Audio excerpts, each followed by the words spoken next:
Merci. Donc j'ai vraiment le grand plaisir et l'honneur d'accueillir, pas moi, mais la nouvelle université bulgare, d'accueillir Monsieur Joël Mayer, ambassadeur plénipotentiaire et extraordinaire de la République française à Sofia, et je lui remercie d'avoir accepté notre invitation pour cette conférence publique. Donc, pour les interprètes, excusez-moi. Voilà. Donc, pour dire deux mots sur Monsieur Mayer, ce qui m'a fait un grand plaisir est d'avoir lu qu'il a fait des études à l'INALCO, l'Institut national de langue et de culture orientale. Voilà. Et donc, voilà, vous êtes encore une fois davantage bienvenu. Voilà. Mais évidemment, il a eu aussi une carrière diplomatique extraordinaire. Il était ambassadeur à Nouakchott, je pense, à Burkina Faso, au Mali, à Mali. La situation se ressemble un peu en ce moment. Oui, mais c'est pas la même chose. C'est pas la même chose, effectivement. Mali, c'est Bamako, non? C'est ça, voilà, d'accord. Mais aussi, vous avez eu beaucoup d'autres expériences dans d'autres pays, aussi au ministère des Affaires étrangères. Donc, je ne vais pas vraiment perdre votre temps, chers collègues, et je vais donner maintenant la parole à Monsieur l'ambassadeur, s'il vous plaît. Voilà, vous Avec grand pouvez... plaisir. Ou bien là, ou bien là. Non, je vais proposer d'être assis si c'est possible. Ce sera peut-être plus simple à votre niveau, bien sûr, comme ça. Nous pourrons échanger plus facilement ensuite. D'abord, je voudrais m'excuser, d'une part, de ne pas maîtriser le bulgare. Deuxièmement, mais ce n'est pas le but de la conférence aujourd'hui, c'est en français. Deuxièmement, m'excuser de mon retard. Et j'avais aussi sous-estimé la distance entre le centre-ville et l'université. Je voudrais aussi m'excuser auprès des interprètes parce que je suis parisien et donc à Paris on a l'habitude de parler vite et de manger les mots. Donc je vais faire des efforts, c'est promis, pour articuler et peut-être parler distinctement. Je voudrais d'abord vous remercier toutes et tous de votre patience. Je me réjouis d'être là et de répondre à cette invitation. Mnogo vyblgodaria za pokanata. Ce sont mes premiers pas en Bulgarie depuis quelques semaines. Et je suis très heureux qu'une des premières rencontres que j'ai pu faire était avec vous, monsieur le professeur, avec nombre de professeurs de cette université. Et bien sûr, je me réjouis de pouvoir intervenir devant vous, sachant que je ne suis pas un spécialiste des relations internationales, je suis plutôt un généraliste des relations internationales, puisque ma vocation professionnelle m'a amené à aller à droite à gauche, mais plutôt des alternances entre l'Europe méditerranéenne et puis l'Afrique. Je remercie beaucoup monsieur le recteur. Bien sûr, Madame la professeure Georgieva, Monsieur le professeur et doyen Todorov, également Madame professeur Tchitchova, et tous ceux qui ont contribué à l'organisation de cette rencontre. Je vais essayer d'être assez bref pour pouvoir avoir surtout des échanges avec vous. Et puis, je voudrais aussi vous féliciter parce que vous contribuez, le corps enseignant et puis bien sûr les étudiants au rayonnement de la langue française dans ce pays.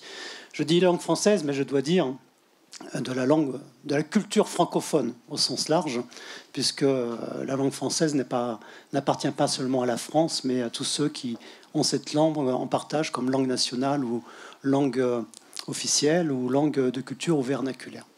Et en plus, nous fêtons cette année le 30e anniversaire de l'adhésion de la Bulgarie à l'Organisation internationale de la francophonie. Donc, très bon anniversaire à toutes et à tous. Peut-être rapidement quelques mots d'introduction avant d'en voir les échanges. Je comprends que le titre de l'exposé, la place de l'Europe et de la France sur la scène internationale face aux transformations géopolitiques, je le comprends comme une question d'abord. Est-ce que l'Europe et la France ont une place sur la scène internationale face aux transformations géopolitiques, une place face à côté des États-Unis, à côté également des autres grandes puissances multipolaires que sont la Chine et d'une certaine manière, oui, la Russie. Et la réponse, elle est évidemment oui. Je dois même dire que l'Europe a une place, et cette place, elle doit l'occuper de manière souveraine, avec une stratégie souveraine, parce que les Européens ont leurs propres intérêts dans ce monde. Et parce qu'une Europe souveraine, c'est également nécessaire aux équilibres du monde, que ce soit dans le domaine des échanges commerciaux, que ce soit dans le domaine sécuritaire, que ce soit dans le domaine politique, pour la mise en place, contribuer à la mise en place d'un monde effectivement multipolaire, hein, avec des règles bien strictes, bien définies, effectivement, pour faire en sorte, ce sont les Nations Unies, en fait, et la Charte des Nations Unies, contribuer au respect de la Charte des Nations Unies, puisque pour qu'on ne vive pas, malheureusement, des situations qu'on peut vivre où un pays attaque un autre pays de manière injustifiée et l'occupe. Donc oui, l'Europe a sa place sur la scène internationale, une place souveraine dans le sens où elle doit pouvoir faire entendre sa propre voix et sa propre opinion et agir en conséquence. Alors, qu'il n'y ait pas d'ambiguïté, hein, ne faites pas dire ce que je n'ai pas dit, il ne s'agit pas de proposer une troisième voie.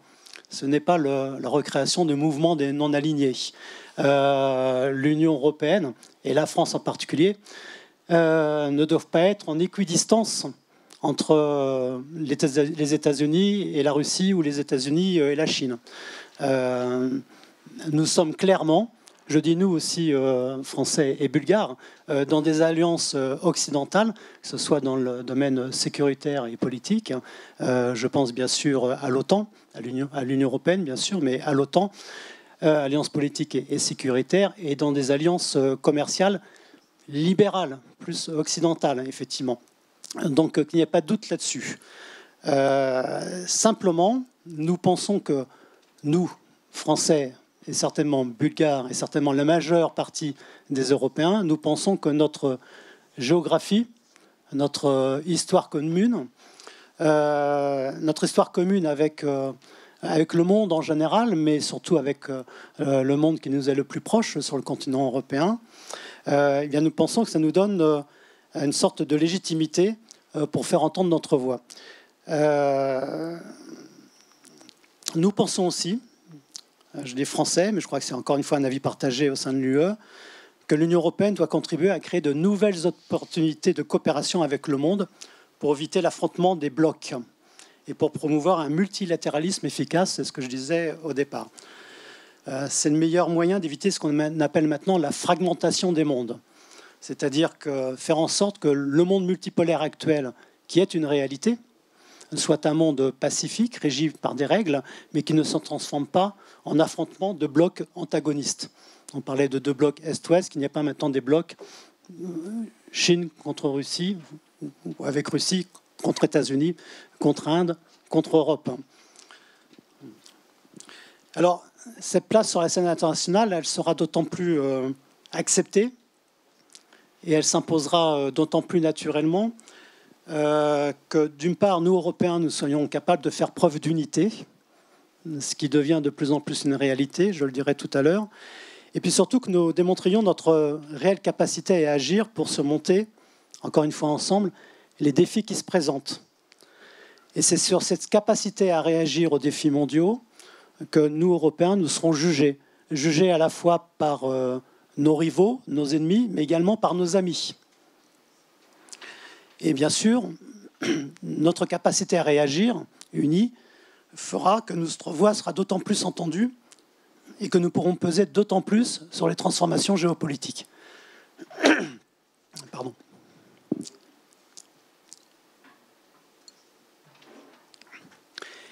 Et je crois, je dois commencer par là, que ces derniers mois, particulièrement, nous avons démontré notre capacité à réagir face aux défis et nous nous sommes fait entendre. Nous nous sommes fait une place, je ne dirais pas au soleil, parce que les défis sont nombreux et malheureusement sont des défis plutôt catastrophiques, mais nous avons obtenu toute notre légitimité à pouvoir nous faire entendre. Il faut se rendre compte qu'en quelques mois, nous avons accompli, notamment en matière de politique étrangère et de sécurité et de défense commune, plus que nous avons fait ces dernières années.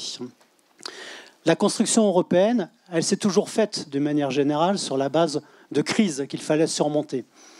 en particulier les crises sectorielles, les crises économiques et financières, crises sanitaires récemment.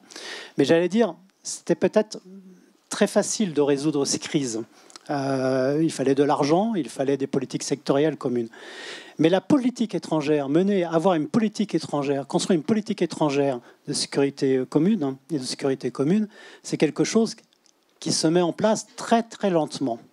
Il y a eu des avancées, parce qu'il y a eu aussi des défis, évidemment. Je pense à l'ex-guerre, la guerre en ex-Yougoslavie.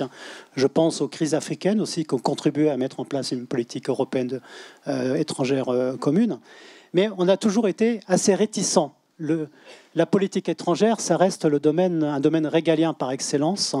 Et les États sont généralement réticents à pouvoir se mettre autour d'une table et surtout à confier une direction unique ou un guide unique, effectivement, une position commune pour mener des actions à l'extérieur ou prendre des décisions de politique étrangère ensemble.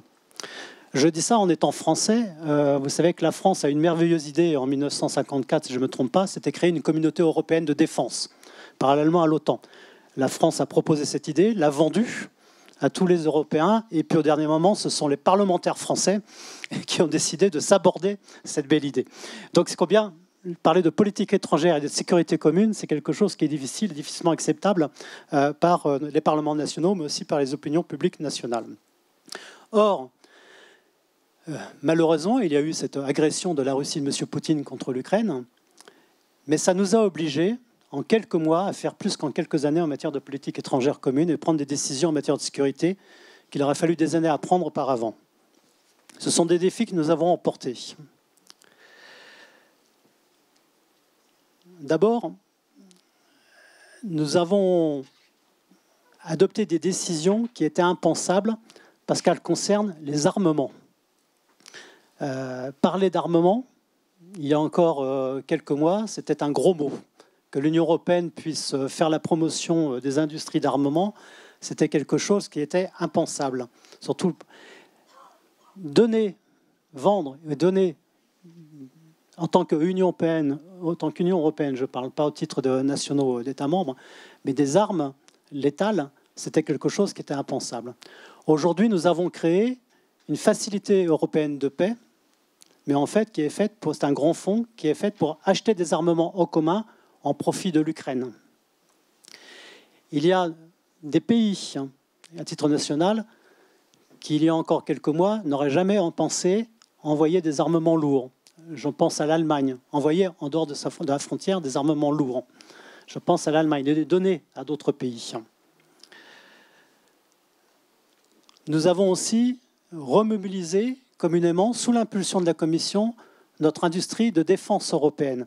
Vous avez accueilli ici en Bulgarie, il y a quelques mois, le commissaire Breton, qui a encouragé les industriels bulgares, comme il l'a fait en France et dans d'autres pays, à produire davantage de munitions ou d'armements, chaque fois que possible. Ce n'est pas pour agresser d'autres pays, c'est pour accroître notre défense européenne. Ça, un commissaire qui fait la promotion de l'industrie d'armement, c'est quelque chose qui n'aura pas été vu il y a quelques mois. Et tout ça, j'allais dire, malheureusement, à cause de ou grâce à M. Poutine. Voilà. M. Poutine a réveillé les Européens en matière de défense. Voilà. Ensuite, ça c'est du concret, mais nous avons publié, la Commission européenne, ou plutôt le Service européen d'action extérieure, a publié un livre blanc de la défense, qui s'appelle la boussole stratégique. C'est un document qui définit les prochaines menaces, les menaces pour l'Union européenne et les manières d'y réagir. C'est un véritable livre blanc de la défense nationale européenne. C'est quelque chose, là aussi, qui était impensable il y a quelques mois. Enfin, on réfléchit même maintenant à ce que le secteur de la paix, dans la politique européenne de sécurité et de coopération, soit maintenant décidé au niveau européen à la majorité qualifiée. Autrefois, il fallait que tous les États soient d'accord pour créer une opération extérieure de l'Union européenne vers d'autres pays. Là, maintenant, nous réfléchissons sérieusement, y compris nous, Français, à ce que ces décisions puissent être prises à la majorité qualifiée. À la majorité et non pas à l'unanimité. Voilà.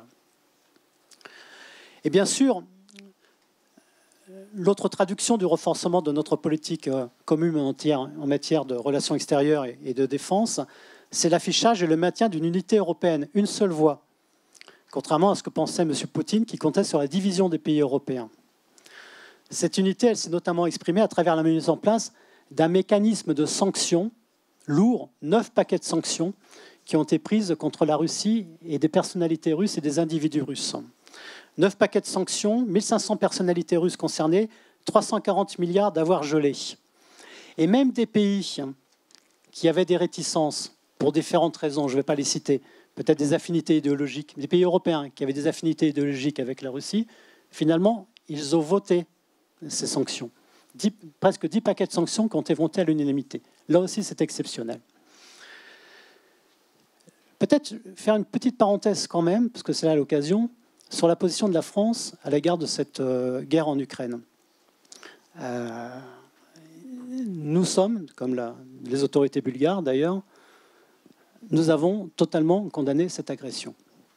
Et évidemment, si nous souhaitons la paix comme tout le monde, cette paix ne pourra venir d'abord lorsque M. Poutine décidera d'accepter un cessez-le-feu ou de s'asseoir autour d'une table, ce que n'est pas du tout le cas actuellement. Lorsqu'on mobilise 300 000 réservistes, ce n'est pas pour faire la paix, c'est plutôt pour faire la guerre. Et enfin, bien sûr, ça dépend des Ukrainiens eux-mêmes. Lorsque eux-mêmes décideront des conditions, que les conditions sont là pour faire la paix.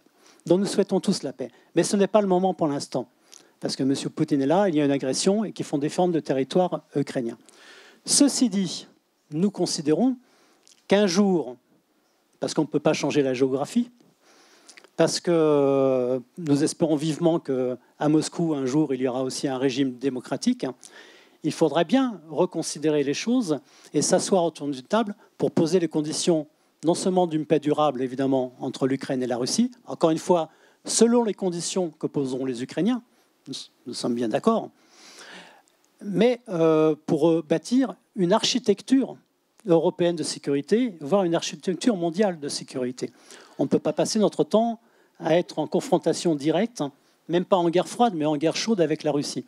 Donc le moment venu, il faudrait bien s'asseoir autour d'une table.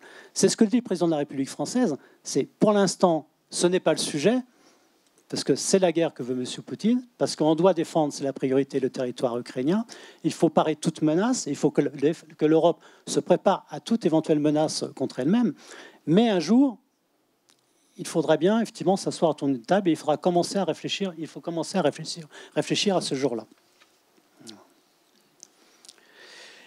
Une autre décision, un autre défi qui a été relevé, qui relève pour moi aussi de la politique étrangère commune, c'est la réduction de la dépendance énergétique de l'Europe vis-à-vis de la Russie. Quand vous pensez qu'il y a encore une année et demie, l'Union européenne importait 43% de son gaz de la Russie. Certains pays comme l'Allemagne, c'est 66%.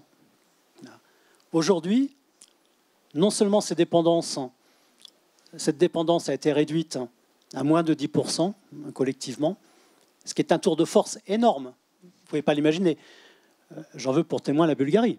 En une année, la Bulgarie, et j'en atteste, a réussi à diversifier complètement son approvisionnement en gaz de la Russie, à devenir diversifié avec la provenance de gaz d'autres pays. Mais aussi, ça a forcé l'Union européenne à définir des plans, des stratégies pour réduire ses dépenses énergétiques.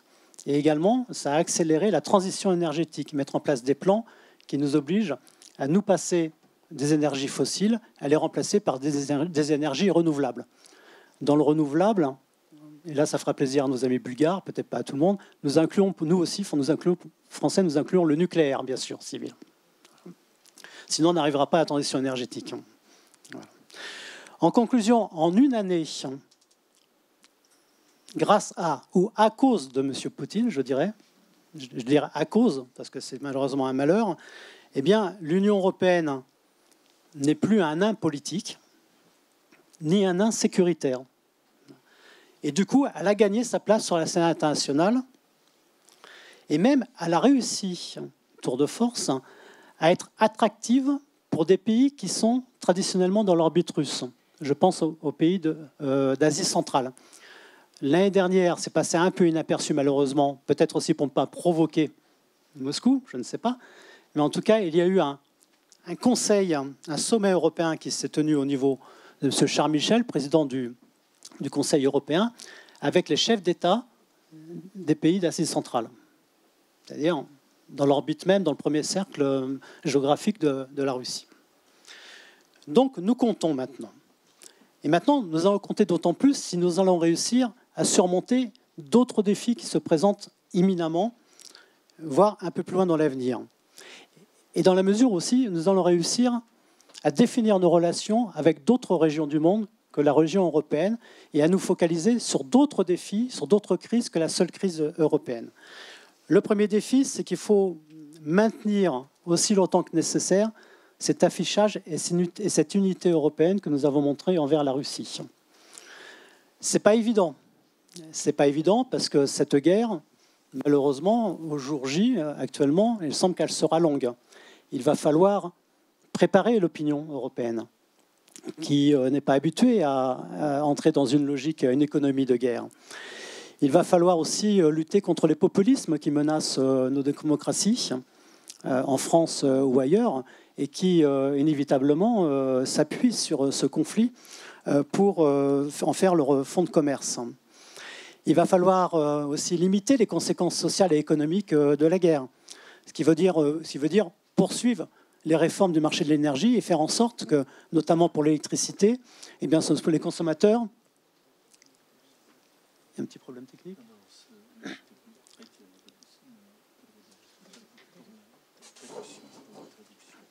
C'est un peu rapide ou...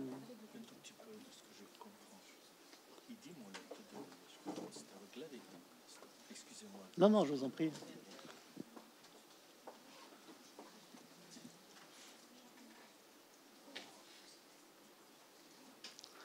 Peut-être que là, je parle un peu trop vite, peut-être. Ça va ?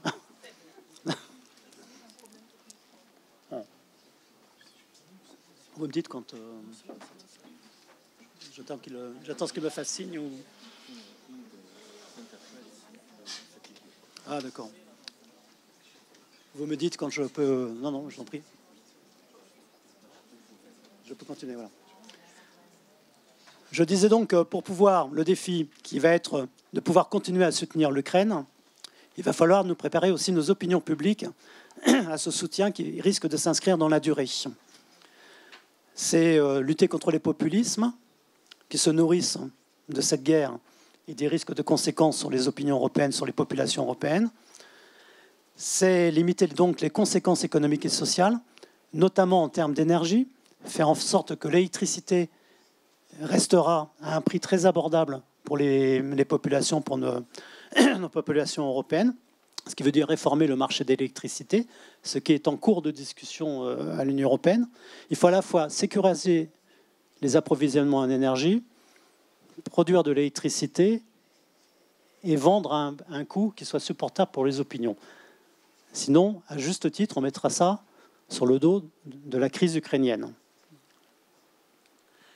Pour être crédible dans la durée, il va falloir aussi que l'on continue à nous réarmer, à investir massivement dans notre défense européenne. Encore une fois, quand je dis réarmer, ce n'est pas pour aller à l'extérieur, agresser et conquérir, c'est pour nous défendre. Parce que malheureusement, on voit bien que l'Europe n'est pas à l'abri de menaces qui viennent de nos plus proches voisins.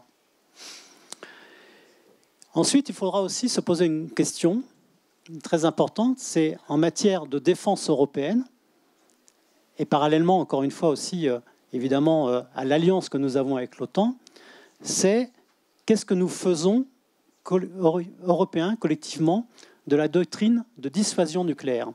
Je dis Européens collectivement, même si actuellement en Europe, ce sont deux pays. Alors, un pays européen qui n'est plus européen en tant qu'État membre, la Grande-Bretagne, mais évidemment, elle possède un armement nucléaire, donc elle peut être inclue dans les discussions le moment venu, mais surtout la France, pays membre de l'Union européenne, qui dispose d'un armement nucléaire, qui a une doctrine de dissuasion, c'est-à-dire cet armement nucléaire, il sert en cas de menace grave sur nos intérêts vitaux, et on essaye de dissuader des pays qui veulent nous attaquer en disant, si vous nous attaquez massivement, nous avons l'arme nucléaire et vous en paierez le prix en conséquence.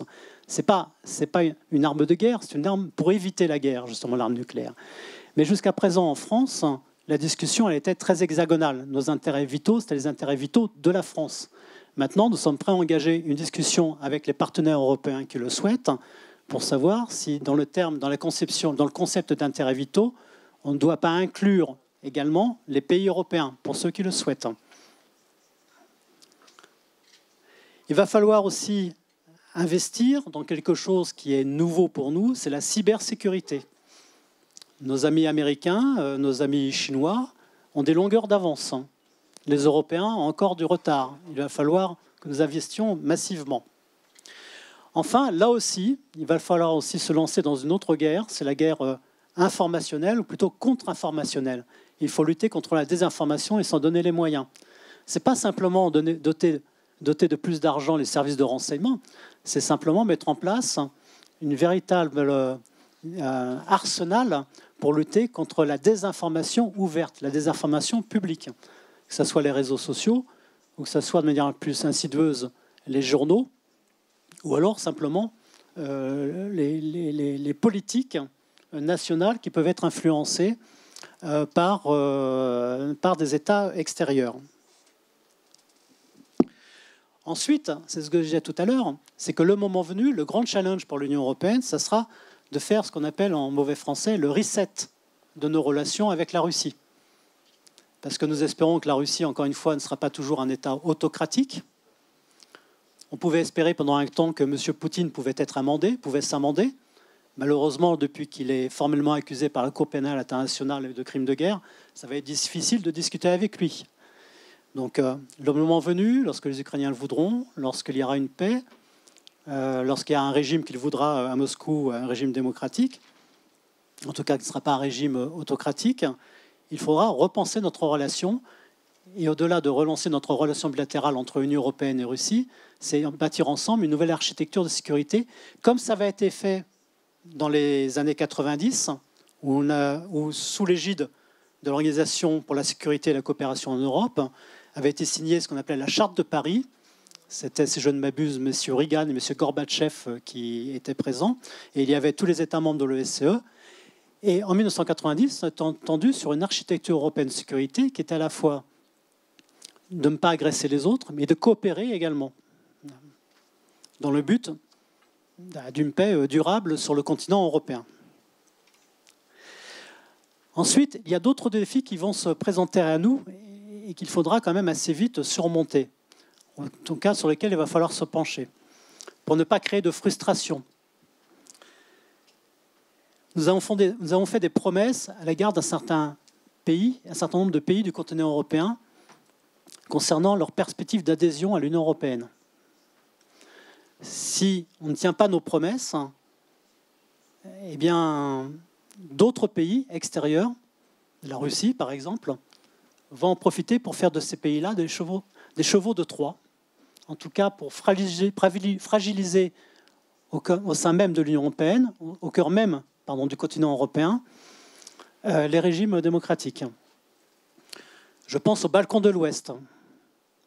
Mais je crois que là, les Balkans de l'Ouest, la décision a déjà été prise. Ils ont naturellement vocation, sous conditions, évidemment, des conditions qui ne sont pas exceptionnelles, sont des critères que tout candidat membre à l'Union européenne, doit respecter. Ça a été le cas pour la France à l'époque, ça a été le cas pour la France est membre fondateur, c'était plus facile. C'est nous qui avons fixé les critères, mais c'est le cas pour les derniers. Pour la Bulgarie, pour la Roumanie, pour tous les pays qui ont récemment rejoint l'Union européenne, il y a des critères très très stricts. Les Balkans occidentaux ont vocation à rejoindre l'Union européenne. C'est clair, la décision politique a été prise, mais il faut qu'ils respectent les critères. Mais il y a d'autres pays pour lesquels nous avons pris des engagements. Et comment allons-nous les tenir? Je pense à la Turquie, par exemple. Or, la Turquie, il est indispensable de l'arrimer à l'Union européenne. C'est un partenaire au sein de l'OTAN. Il y a un accord d'association avec l'Union européenne. Et nous pensons que nous pouvons aller plus loin dans l'étroitesse de la relation entre l'Union européenne et la Turquie. Mais la Turquie, ça ne dépend pas tellement des Européens. Ça dépend beaucoup des Turcs. Parce que, comme je le disais, il y a des critères à respecter, des critères politiques, des critères économiques, des critères sociaux également, des critères de politique étrangère, qui est avoir de bonnes relations avec ses voisins. Et c'est très simple.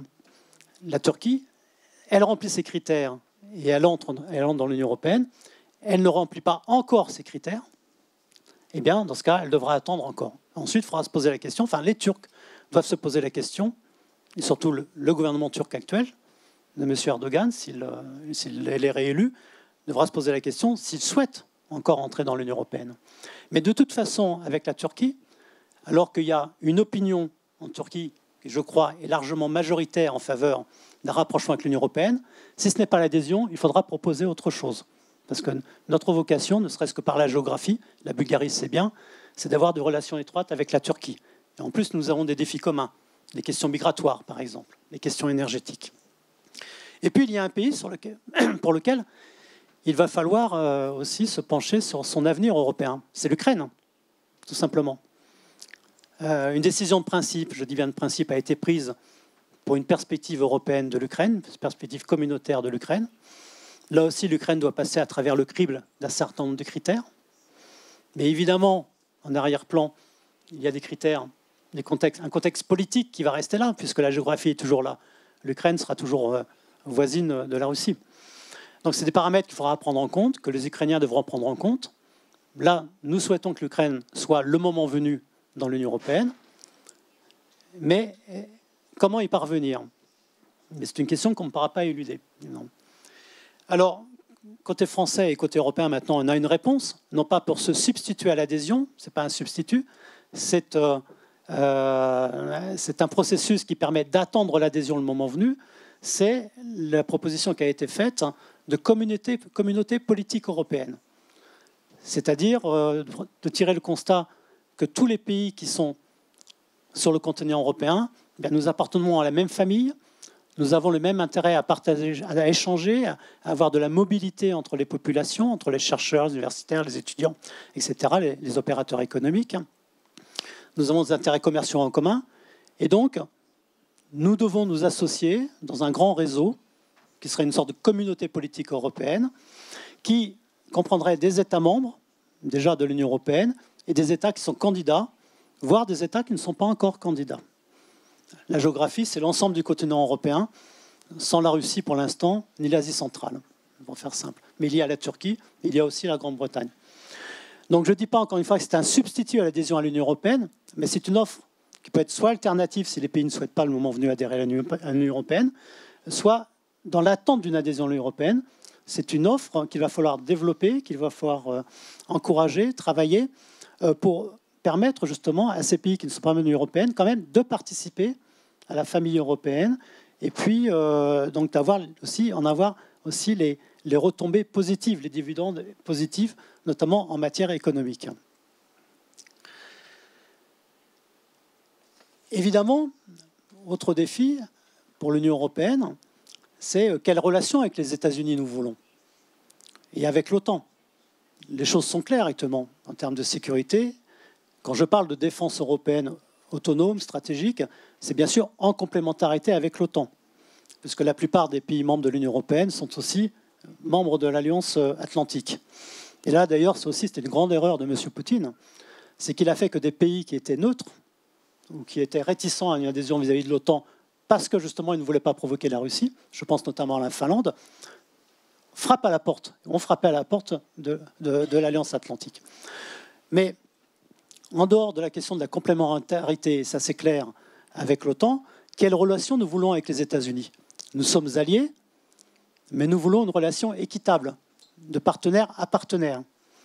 Il y a des choses qu'on ne peut pas accepter, notamment en matière économique. Le protectionnisme américain, ce n'est pas secret. Je veux dire, la France s'y est opposée, et l'Union européenne s'y est opposée. Et ça a été dit franchement aux autorités américaines lors des déplacements, non seulement du président Macron, mais également de la présidente de la Commission européenne. Il faut avoir un dialogue d'égal à égal avec les États-Unis. Sinon, eh bien, il risque de se passer ce que nous avons fait. C'est-à-dire, évidemment, on ne fera pas la guerre économique. Nous ne souhaitons pas une guerre économique avec les États-Unis. Ça coûterait très cher de part et d'autre, et aux Européens en particulier.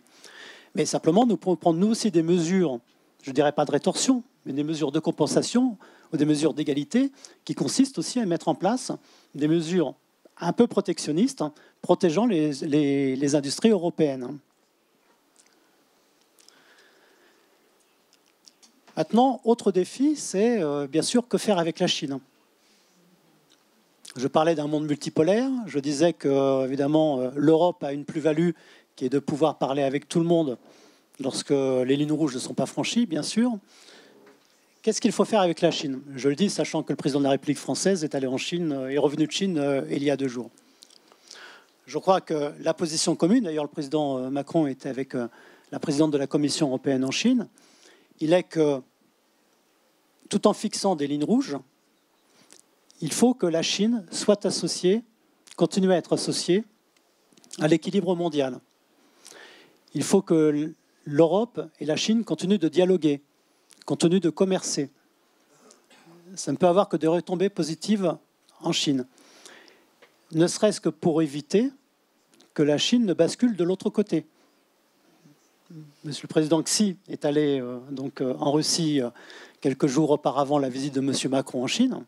Mais si vous regardez bien les déclarations, il a été ce qu'on appelle en mauvais français, le président chinois a été à Moscou borderline, mais il n'a pas franchi des limites. Il a répété que la Chine était très attachée à la Charte des Nations Unies et aux Nations Unies. Or, la Charte des Nations Unies, même si Xi n'a pas dit qu'il n'a pas condamné l'agression de la Russie sur l'Ukraine, mais il fait référence à la Charte des Nations Unies qui, elle, condamne toute agression d'un pays contre un autre. Donc ça revient au même. Donc la Chine, pour prendre une expression entre guillemets un peu triviale, est récupérable. Évidemment, elle a des intérêts, notamment économiques, avec la Russie, également pour des questions géopolitiques.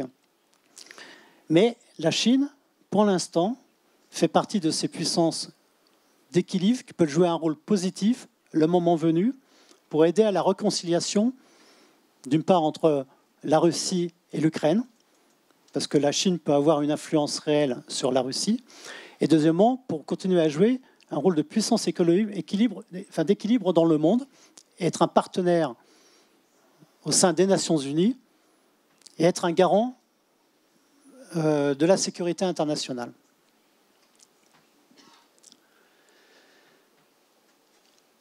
Cette question avec la Chine, il faut se la poser avec l'Inde, qui est un peu le grand oublié dans les discours de relations internationales aujourd'hui.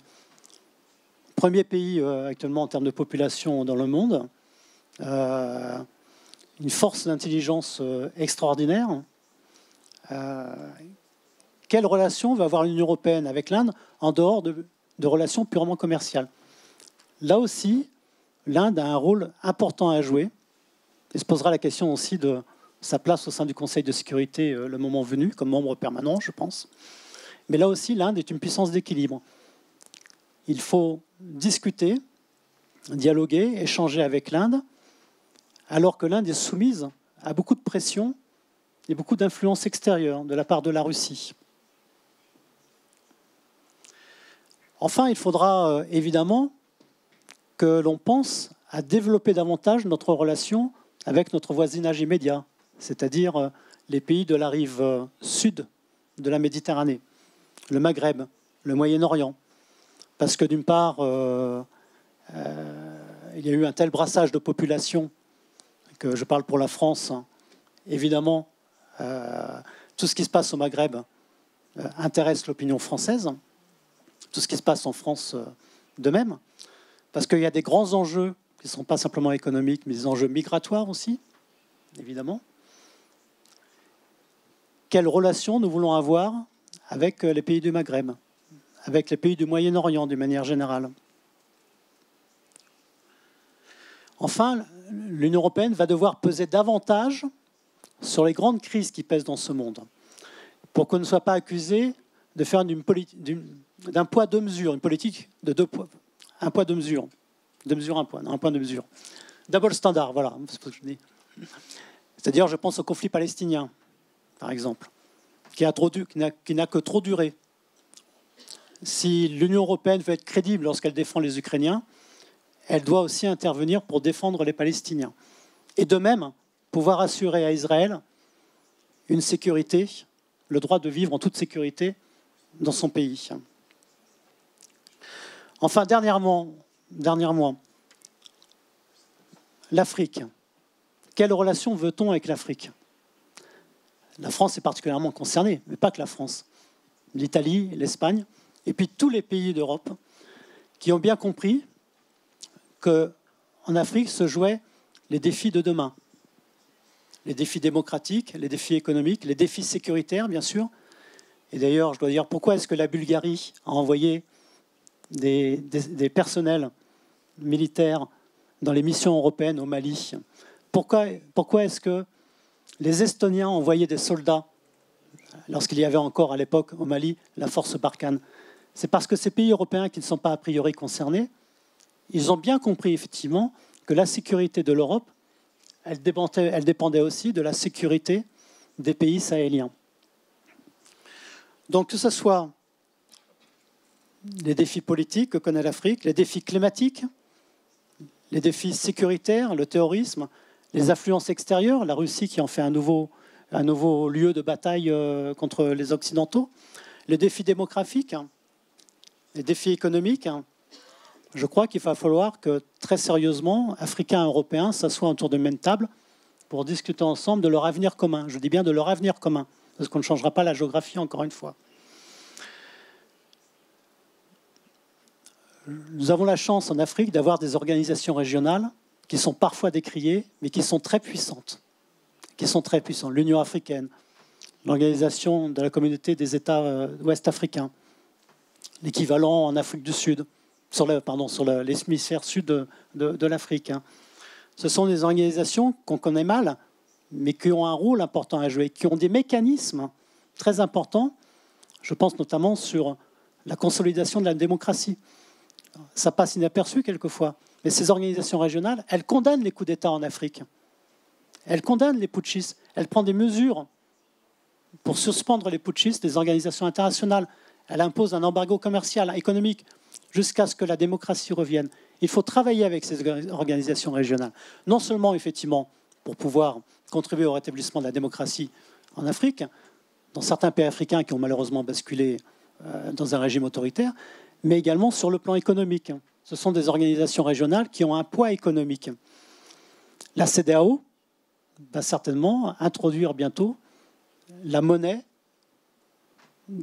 commune pour les pays d'Afrique de l'Ouest, remplaçant le franc CFA. C'est un engagement qui a été pris un engagement politique qui a été pris par les chefs d'État. Il reste simplement, sur le plan technique, à mettre en œuvre cette mesure, mais ça sera fait. Ça veut dire que ça sera un poids considérable. Il y aura déjà un libre-échange, il va y avoir une union monétaire. Donc on ne peut pas, l'Europe ne peut pas passer à côté de cette union monétaire, passer à côté de cette région qui va prendre de plus en plus de poids sur le plan économique. Je pense que sur le plan sécuritaire, l'Europe aussi va devoir dialoguer avec les pays africains pour voir comment on peut les aider à assurer la sécurité de leur propre pays. Et il ne s'agit plus, et là c'est un Français qui le dit, que ce soit la France, par exemple, qui soit considérée comme le gendarme de l'Afrique de l'Ouest. On l'a vu, ça n'a pas marché. C'est l'échec de Barkhane. Je ne dis pas quelles sont les parts de responsabilité des uns et des autres. Mais il faut que ce soit les pays africains qui décident avec quels partenaires travailler et qui décident surtout d'assurer leur propre sécurité et de donner les moyens à leur armée d'assurer cette sécurité, la sécurité territoriale. Et puis ensuite, simplement, les partenaires y viennent en soutien, en deuxième rideau, comme on dit, c'est-à-dire pour aider à la formation en particulier. Je crois aussi qu'il va falloir, avec l'Afrique, penser au rôle des diasporas à l'étranger.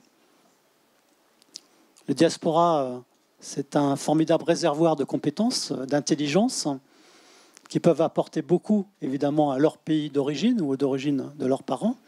Je crois qu'il faut aider la diaspora à opérer soit des transferts de compétences, soit à investir dans leur pays d'origine. Et ça, l'Union européenne doit pouvoir aider, et financièrement et techniquement. Voilà, en quelques mots rapides et quelques idées sur les défis qui nous attendent. Mais on ne va pas pouvoir en faire l'économie même à partir de demain, après-demain et pendant quelques décennies. Mais si on veut effectivement continuer à jouer un rôle, ou plutôt continuer à jouer un rôle de plus en plus important, l'Union européenne va devoir s'atteler à tous ces défis en dehors de parfaire sa propre construction européenne. Mais je crois que ce qu'on a vu ces 10 derniers mois, ces 12 derniers mois, c'est une accélération exceptionnelle de la construction européenne, non seulement en interne, mais également dans la capacité de projection de l'Union européenne à l'extérieur. C'est une véritable révolution. Encore une fois, parler d'armement, c'était quelque chose qui était impensable il y a 12 mois autour du Conseil, à la table du Conseil européen. Et maintenant, c'est devenu une réalité. Se défendre ensemble, c'est devenu une réalité.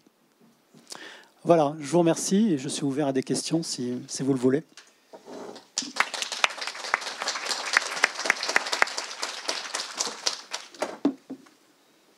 C'est très impressionnant de se retrouver dans une classe. Moi, j'avais plutôt l'habitude d'être de l'autre côté. J'étais professeur il y a quelques années. Monsieur l'ambassadeur, merci beaucoup. Oh là. Monsieur l'ambassadeur, merci beaucoup pour cette conférence qui a donné une impression large et en même temps détaillée des positions de la France sur tout un ensemble de défis géopolitiques d'aujourd'hui. Dans cette salle, vous voyez tout d'abord évidemment mes collègues enseignants-chercheurs dans cette université, mais aussi des étudiants dans des filières diverses, filières francophones, mais pas seulement, filières aussi en sciences politiques. Mais il y a aussi des étudiants de l'ESFAM, c'est l'établissement spécialisé francophone en management qui sont juste à côté de la NUB, donc bienvenue, voilà, je vous salue. Et donc, je m'adresse au public pour des questions que vous pouvez poser aussi en bulgare. Voilà, je vais donner le micro. Voilà. Vous permettez que j'anime le débat. Je vous en prie, oui. Merci. Bon. Merci. Je suis professeur en droit et j'enseigne droit international et droit de l'Union européenne. Et je vous remercie pour ces mots. Et je voudrais savoir, parce que nous sommes dans l'université maintenant et nous sommes dans l'année européenne des compétences, quelle est d'après vous la compétence plus utile pour les étudiants dans un mot? Si vous avez un mot pour la compétence plus utile, plus nécessaire pour l'avenir, pour les étudiants. Je vous remercie beaucoup. Est-ce que vous préférez répondre tout de suite ou accumuler? Vous pouvez demander un mot, c'est facile. Voilà. Vous pouvez utiliser le micro, s'il vous plaît. C'est la curiosité. Alors, évidemment, décliné en fonction des... Mais je crois que j'en profitais pour dire plusieurs mots, même. J'allais dire, bien sûr, le travail, ça va de soi, mais je crois surtout, c'est la curiosité, quand même. Curiosité intellectuelle, curiosité géographique. Je crois que, comme dans la vie, d'une manière générale, on ne peut pas être égoïste. Et donc, il faut s'intéresser à ce qui se passe autour de soi. Et puis, on voit bien, d'ailleurs, je salue les étudiants de l'ESFAM et leurs directeurs. J'aurais dû parler de la francophonie, bien sûr, qui fait partie de ce monde multipolaire et qui fait partie de cette architecture de sécurité internationale. Parce que la francophonie a un rôle politique, voilà, et évidemment très important. Donc, je pense que actuellement, le monde est une expression qu'on dit un grand village mondial. Et donc, il faut forcément s'intéresser aux autres. Il faut être curieux. Il ne faut pas se cantonner à une seule filière. Évidemment, il faut avoir une passion et aller jusqu'au bout. Mais ensuite, je crois qu'il ne faut pas hésiter à élargir ses compétences. Donc, sans que la curiosité, ça me semble être le maître mot, effectivement, des études et d'un parcours à la fois professionnel et personnel. Merci, mais juste, monsieur l'ambassadeur, j'ai oublié dans ma présentation de l'auditoire de présenter aussi un groupe d'étudiants de France qui sont ici à la NUB dans le cadre des échanges Erasme. Donc je les salue aussi. Voilà, vous voyez que cette université accueille aussi des étudiants francophones. Merci, Excellence, pour votre conférence impressionnante. Je suis Radosveta Krastanova, directrice du Centre francophone de réussite universitaire à la Nouvelle Université bulgare. Vous avez déjà mentionné le rôle de la francophonie dans le système de relations internationales. Moi, j'ai plutôt de commentaires et de questions un peu provocatrices, si vous le permettez. Tout de réflexions qui ont été nourries par votre conférence. Une première réflexion en tant que philologue, moi je suis philologue, j'ai entendu de vous plusieurs fois le mot défense, armement, etc. Et ça me fait penser plutôt à un monde plutôt orienté vers une fermeture. On a beaucoup parlé, on a beaucoup rêvé pour cette ouverture, l'expansion de la démocratie. Ça a été le principe sur lequel reposait le système international pendant de très longues années et dont l'un des symboles était l'intégration européenne. Est-ce que vous pensez que c'est plutôt déjà, nous évoluons dans un monde de fermeture et nous sommes voués à plutôt défendre les principes sur lesquels est construite l'Union européenne, dont le principe des droits de l'homme et de la démocratie. Donc, fermeture face à l'ouverture, l'expansion démocratique et maintenant défense de la démocratie, parce que nous savons très bien que vous avez mentionné les membres du Conseil permanent du Conseil de sécurité. Là, nous avons un seul membre de l'Union européenne, c'est la France, si je ne me trompe pas. Les autres, la Russie, un pays autocratique, la Chine, qui ne peut pas être caractérisée politiquement comme une démocratie. Où est-ce que... Et je me rappelle toujours une œuvre, un séminaire, je dirais, de penseurs français d'origine bulgare, Tsvetan Todorov, vous connaissez sans doute, qui parlait dans un de ses derniers ouvrages avant sa mort de les ennemis intimes de la démocratie. À quel point ces ennemis intimes de la démocratie pourraient être destructeurs pour notre Union européenne. Nous voyons ce qui se passe, la montée des populismes et de la xénophobie en Bulgarie, suite aux élections qu'on a pu voir en France aussi, qui est traversée par des crises de toutes sortes. Et une deuxième remarque, si vous le permettez, je me rappelle toujours quand je parle à mes étudiants de la construction européenne, la phrase célèbre, je ne sais pas si c'était le général de Gaulle qui l'avait dite, mais on dit que c'était lui.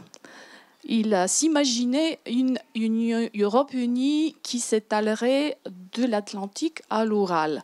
Sous quelles conditions, c'est une perspective, c'est peut-être un rêve, on pourrait croire que la Russie pourrait, dans un bon moment, dans un moment ou dans un autre, rejoindre l'Union, une architecture européenne. Merci de votre attention. Merci.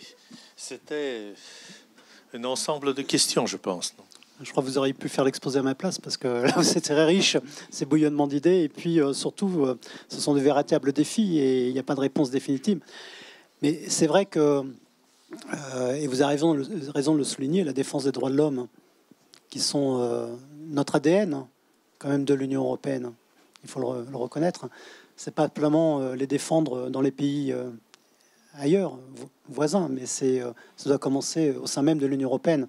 Et les exemples que vous avez cités, je reprendrai juste l'exemple français, peut inquiéter, effectivement, de cette montée.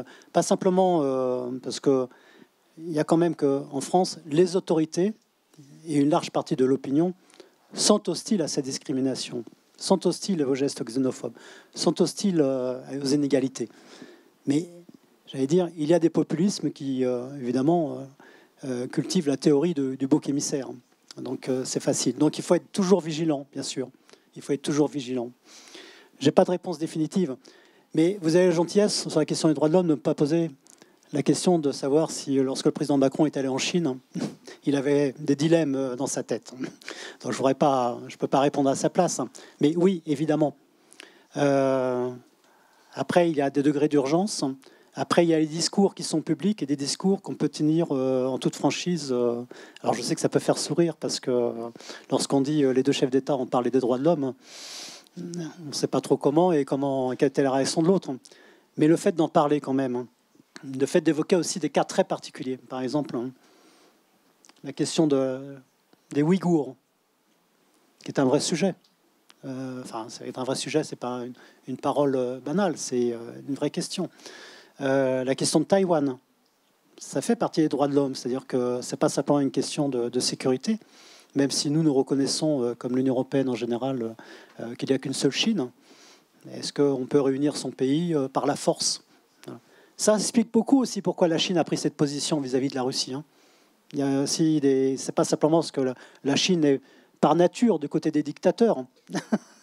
C'est parce qu'en Chine, il y a des débats, je pense aussi, et puis il y a des principes, des doctrines qu'ils ont, et évidemment, ils ne vont pas critiquer forcément un pays qui fait usage de la force, voilà. Même si quand même différence que l'Ukraine est un pays vraiment totalement indépendant et souverain. Voilà. Mais oui, ce sont des questions, et je pense qu'il y a différentes manières de les aborder. On doit pouvoir en parler de manière beaucoup plus franche et sincère avec les amis, c'est-à-dire au sein de l'Union européenne. Il y a des pays, je ne fais pas référence à la Bulgarie, je le dis tout de suite, mais il y a des pays au sein de l'Union européenne qui bafouent les droits de l'homme, qui sont en train de changer leur constitution pour justement donner moins de droits aux minorités. Il faut pouvoir le dire franchement, il faut pouvoir menacer, y compris d'exclusion. Et je crois que ça a été fait également, menacer de sanctions en tout cas d'un point de vue économique. Et puis il y a des pays avec lesquels il faut, face aux nombreux défis qu'ils ont à affronter, je crois qu'il faut en parler, mais en faire une priorité parmi d'autres et pas forcément la première priorité. C'est triste à dire, mais c'est la réalité. Ensuite, c'était sur... pardonnez-moi, j'ai la mémoire qui flanche. Écoutez, je pense que là, je m'engage à titre personnel, mais il y a un instrument qui est en train d'être mis en place qui s'appelle la communauté politique européenne. Cette communauté politique européenne a la vocation à accueillir, comme son nom l'indique, tous les pays du continent européen, à condition, même si encore une fois, ce n'est pas une adhésion à l'Union européenne, donc il n'y a pas des critères stricts, mais il y a quand même des critères de base qui doivent présider à l'acceptation de tel ou tel pays dans la communauté politique européenne.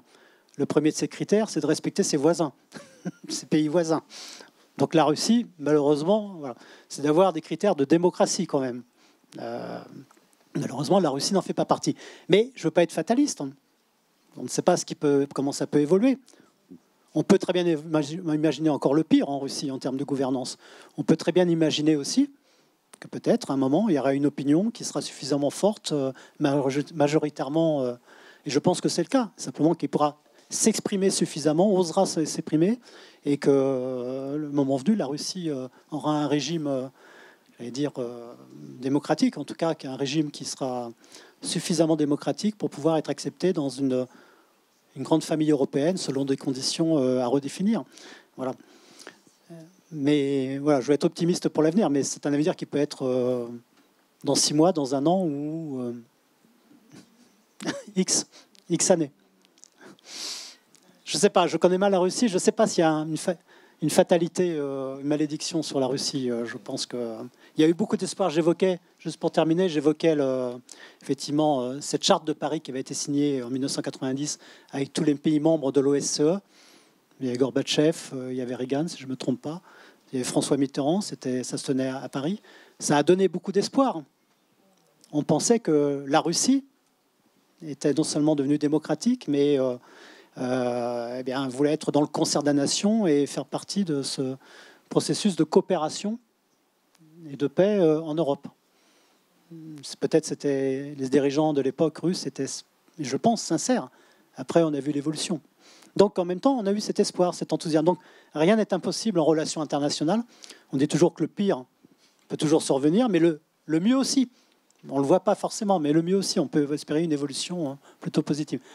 Regardez l'Europe, j'allais dire, ça paraît long, 60 ans pour faire l'Union européenne, mais la construction européenne, mais c'est court dans l'échelle de l'histoire. Moi, je viens d'une région d'Alsace, partagée. Voilà. Je suis la première génération dans ma famille qui ne dénigre pas, qui ne dit pas du mal des Allemands. Je suis la première génération qui a eu des manuels d'histoire qui racontaient l'amitié entre la France et l'Allemagne, qui racontait l'histoire, parce que surtout, il ne faut pas oublier l'histoire. On ne peut pas tourner la page, il ne faut pas l'oublier, mais on en tirait les enseignements. Mes parents, alors moi je suis un enfant tardif, mais mes parents, ils ont été élevés dans un esprit de haine envers les Allemands. Voilà. Donc j'allais dire, 60 ans, c'est ma génération.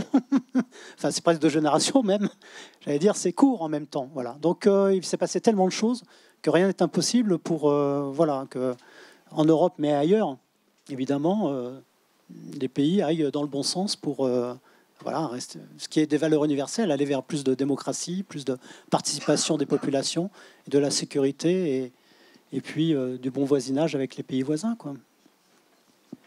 Merci. D'autres questions? Drugi въпроси също. Добре, сега. Bonjour, merci pour votre intervention. Donc moi j'ai une question sur le défi écologique qui a été légèrement mentionné donc à travers la question de l'énergie, mais vous savez tout aussi bien que moi que ça ne s'arrête pas là. Donc j'ai deux questions. Comment interprétez-vous la place de l'Union européenne et de la France en termes de position, d'action et de rayonnement, si je puis dire, sur la question de la lutte contre le dérèglement climatique, alors qu'aucun des pays de l'Europe sont à la hauteur des accords de Paris et que la France même a été condamnée par sa propre justice pour inaction climatique?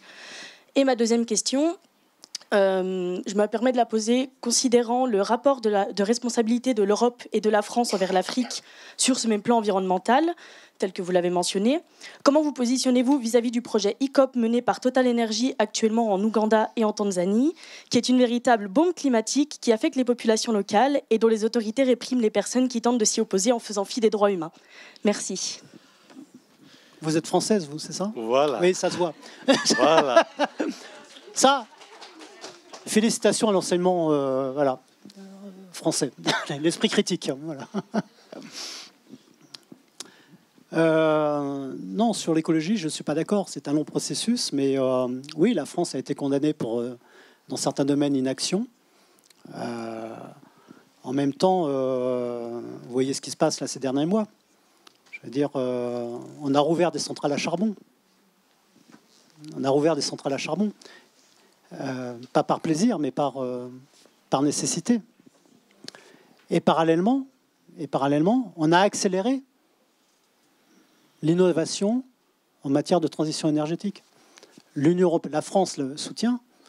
L'Union européenne va accélérer les financements, les aides d'État pour les entreprises qui vont innover dans le domaine de l'éolienne, dans le domaine du solaire, dans le domaine en général des énergies renouvelables. On souhaite que l'Union européenne finance aussi le nucléaire civil. Ça, c'est autre chose, c'est un autre sujet. Mais elle reconnaît l'importance du nucléaire civil dans la transition énergétique. Donc oui, on ne va pas assez vite. On a pris des engagements. C'est un objectif qui est à atteindre notamment d'ici 2050 et 2035 avant aussi, je crois, avec des objectifs intermédiaires. Peut-être on n'y arrivera pas, mais ça ne veut pas dire qu'on est inactif. On tend vers ces objectifs. On y tend parce que je crois que là aussi, la crise en Ukraine a fait que, la guerre en Ukraine a fait qu'on doit apprendre à se passer des énergies fossiles. Et donc ça accélère. Comme je disais, on a dû ouvrir des centrales à charbon, mais parallèlement, on a accéléré la recherche et puis l'économie aussi, l'efficacité énergétique, les économies d'énergie, et puis la recherche d'autres moyens que les énergies fossiles pour notre énergie. Donc vous voyez, je pense que dans le bilan, le mouvement est plutôt favorable. Dans la colonne active, il y a beaucoup plus d'actions favorables que dans le passif des actions défavorables. Mais je comprends la patience et on voudrait tous effectivement que... Parce qu'on en paye les conséquences. D'ailleurs, vous voyez, je tousse depuis un certain temps. Mais on en paye les conséquences parce que, évidemment, sur le plan de la santé publique et sur le plan de notre planète, c'est pas très bon, évidemment. Mais tout est un équilibre et ce qui compte, c'est qu'il y a une tendance de fond pour aller vers la transition énergétique et aller sincère, sous la pression aussi des opinions publiques et de certains mouvements politiques. Donc là aussi, je serais plutôt optimiste, même si ça ne va pas assez vite, je suis d'accord. Et la deuxième question, elle était sur Total. Mais je crois que est-ce que la justice n'a pas rendu sa décision je crois que l'affaire a été portée devant la justice, en France ou en Afrique. C'est en Ouganda, non, en Angola, je ne sais plus. Oui. Et je crois que ça a été rendu en France, le jugement. Ouais. Et comment vous vous positionnez par rapport à ce jugement ? À titre personnel, je ne connais pas le dossier, donc je ne peux pas me juger. Non, je ne sais pas. Très sincèrement, moi aussi, les pays... j'étais dans d'autres pays où il y avait Total. Alors, c'était pas... La question ne se posait pas parce que c'était du offshore. Ce qui peut poser d'autres problèmes, je suis d'accord, en termes de protection de la planète, mais pas sur les populations directement. Maintenant, ces pays sont souverains aussi. Il faut les respecter. Je veux dire, c'est fini le temps. Le président l'a dit, mais ce qui est pas entièrement faux, qui est à 99% vrai. C'est fini le temps de la France-Afrique. Il ne suffit pas que l'ambassadeur de France aille à tel endroit voir tel chef d'État pour dire on veut que Total soit là. Je veux dire, ces pays sont souverains. Lorsqu'ils font appel au savoir-faire d'entreprises étrangères, c'est aussi pour leurs intérêts. Et je peux vous assurer qu'ils négocient très durement maintenant les royalties. C'est fini une certaine époque où effectivement, voilà, maintenant c'est de partenariat d'égal à égal. Donc est-ce que ces pays ont le droit, enfin est-ce qu'on peut imposer à ces pays de ne pas utiliser leurs ressources naturelles pour pouvoir assurer leur développement économique? Je ne crois pas que ça soit une solution. Je crois même que ça peut s'appeler du néocolonialisme. En revanche, que ça soit un développement équilibré, il y a deux choses. Que ça soit que l'extraction, que l'exploitation se fasse dans des conditions respectueuses de l'environnement, ça c'est une chose. Et la deuxième chose qui peut être aussi importante, c'est que le dividende, les revenus tirés de cette exploitation, ces exploitations pétrolières ou gazières, elles fassent l'objet d'une redistribution équitable. Et ça, je pense aussi, ça fait partie de la responsabilité, je ne sais pas comment dire, politique, sociale des entreprises. Et lorsqu'il s'agit d'entreprises d'État, des États qui ont ces entreprises, s'assurer qu'effectivement les revenus sont utilisés au bénéfice de l'ensemble des populations d'un pays. Oui, merci. Je regarde le montre, donc c'est la dernière question. Excusez-moi.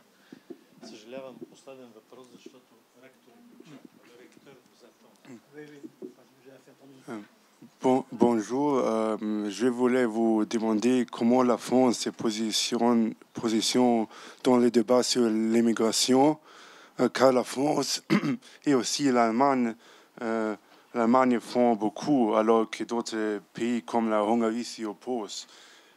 Et comment trouver une solution européenne? Parce que, par exemple, en l'allemand, il y a des problèmes avec la grande quantité des personnes. Et oui, bonjour. Merci beaucoup. Je n'avais pas trop abordé le sujet parce qu'il est difficile d'avoir une réponse, mais c'est j'ai abordé simplement les fleurets en disant qu'il faudra qu'on se penche. Moi, je crois qu'il y a deux choses à considérer. D'une part, c'est qu'il y a une réalité. C'est que là aussi, on ne changera pas la géographie. Et puis, si on regarde dans les temps historiques, il y a toujours eu des migrations. Je veux dire, je pense que je vais être là, c'est à titre personnel et un peu iconoclaste. Je pense qu'ériger des murs entre l'Europe et ses voisins, qu'ils soient immédiats ou plus loin, Maghreb ou Afrique subsaharienne, c'est pas une solution. C'est pas une solution. C'est pas une solution parce que, d'une part, soyons pas hypocrites, en Europe, on a besoin d'une immigration. Alors, on l'appelle économique. C'est plus chic. Mais on a besoin d'une immigration. Et la deuxième question, c'est le revers, justement, de ce besoin d'immigration. Il faut qu'on se pose la question, quand même, est-ce qu'on doit, par ailleurs, encourager une immigration vers l'Europe, c'est-à-dire vider, on va parler de l'Afrique, parce que c'est ce que je connais mieux, vider l'Afrique de ses habitants au profit de l'Europe. Parce que c'est ça. Je veux dire, les migrants, ce sont des forces de travail au profit du développement de nos économies nationales. Alors, ils sont respectés, ils sont payés, ils contribuent, ils ont en retour des droits, évidemment. Mais il y a deux questions. Voilà, c'est qu'il y a une réalité, c'est qu'on ne pourra pas empêcher, effectivement, ces flux migratoires. Deuxièmement, c'est que est-ce qu'il n'est pas honteux d'encourager, d'une certaine manière, ces flux migratoires et donc finalement de priver, je parle de l'Afrique, mais ça peut être d'autres pays ailleurs, au Moyen-Orient notamment, priver de compétences. Parce que ceux qui émigrent, contrairement à ce qu'on croit, ce n'est pas simplement des gens qui sont pauvres, c'est des gens qui sont diplômés également. Et c'est là qu'est le plus grand scandale, c'est que des pays africains qui sont des démocraties, qui ont un développement économique, mais parce qu'il n'est pas assez redistributif, les gens n'ont pas de travail, les diplômés n'ont pas de travail, ils s'exilent. Voilà. Donc je crois que c'est ça aussi, je crois qu'il y a une vraie question de dire on ne peut pas arrêter, et on ne veut pas arrêter l'immigration, mais simplement, il faut qu'on se donne les moyens collectivement. Ce n'est pas simplement la responsabilité des États du Nord, c'est la responsabilité des États du Sud aussi, de se donner les moyens de faire en sorte que les jeunes en particulier restent dans leur pays et contribuent au développement et à la richesse nationale du pays. Je pense, et je vais le dire très clairement, il n'est pas normal, pour revenir sur des sujets que vous évoquiez, que certains pays ont une économie florissante, notamment grâce à une extraction d'énergie, de gaz ou de pétrole, et qui est une émigration. Je veux dire, c'est pas le cas de la Norvège. La Norvège, elle exploite son pétrole, son gaz en particulier, pardon, mais elle a créé un fonds. Elle a créé un fonds durable, pérenne, pour permettre le financement de l'éducation, de la formation, bref, un fonds en faveur de la jeunesse. Il faut la même chose en Afrique. Or, généralement, ces fonds, ça n'existe pas. Ça va au budget général. Je le dis en toute connaissance de cause et sans critiquer. Je veux dire, c'est aussi la part de responsabilité, peut-être pas qu'en tant qu'ambassadeur, même si je n'étais pas dans des pays qui avaient des richesses pétrolières, mais j'aurais peut-être dû le dire aussi. On le dit de manière respectueuse, mais peut-être pas assez forte, effectivement. Donc je pense que, une part, c'est illusoire de dire qu'on va arrêter l'immigration. C'est illusoire et c'est hypocrite parce qu'en Europe, on ne le souhaite pas. Et là, je vais être un peu provocateur à l'inverse. La question va se poser en Bulgarie aussi. Oui, mais en Bulgarie aussi également. Est-ce qu'il ne faut pas une immigration? Ouais, c'est une question que je... Ah oui, on est sur YouTube, j'avais oublié. Non, mais c'est une vraie question. Deuxièmement, responsabilité commune. Le but du jeu, c'est pas vider l'Afrique de ses habitants. Le but du jeu, c'est faire que les gens se sentent bien dans leur pays, qu'ils aient toutes les compétences, que l'État leur assure une certaine protection, leur assure les services publics de base, l'éducation, la santé. Évidemment, il y a des phénomènes culturels, j'en suis sûr, qui jouent pour l'immigration. Il y a un phénomène aussi de rejoindre des parents, etc. Mais je pense que voilà, on a une part de responsabilité, pays du Nord, pays du Sud aussi, pour qu'on puisse faire en sorte qu'on aide davantage les pays, effectivement, à offrir des opportunités à leurs jeunes. Mais il faut que ces pays aussi, je vais être très clair, utilisent bien cet argent. Voilà. Donc, merci beaucoup, monsieur l'ambassadeur. Non, malheureusement, on n'a pas de temps pour des questions. Voilà. Mais on peut, voilà, inviter monsieur l'ambassadeur encore une fois de venir de faire un débat. Non, voilà, peut-être on peut le faire avec les femmes ensemble. D'accord? Parce que c'est vrai, je regarde la montre, je sais l'agenda de notre recteur, et donc je crois qu'il faut vraiment aller le rencontrer. Je suis désolé. Voilà. Donc, merci, monsieur l'ambassadeur, pour cette conférence, pour avoir accepté notre invitation. Je remercie aussi à vous tous d'être présents и pour votre intérêt. Благодаря на всички вас, които дойдохте и които се отнесохте с интерес към тази инициатива. J'espère que nous aurons d'autres possibilités, opportunités, cas, occasion de vous accueillir dans notre université, monsieur l'ambassadeur. Merci. Merci de votre accueil.